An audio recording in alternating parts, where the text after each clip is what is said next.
Early Childhood Development Programs, also called ECDP, assist children of all abilities to ease into kindergarten and elementary school while building the foundation for a love of learning and positive school experiences.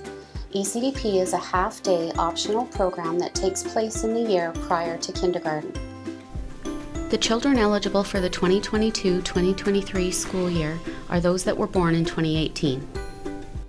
We are an inclusive division where children of all abilities are welcomed into our classrooms. While in ECDP, children are in a language-rich, play-based environment where they begin making sense of the world around them, thinking, innovating, negotiating, and taking risks. It is important to note that there are fees associated with ECDP and that parents are responsible for all transportation. Please visit our website, FMPSDschools.ca, to get more information about registering your child for the next school year, as well as our ECDP open house taking place on March 9th and 10th.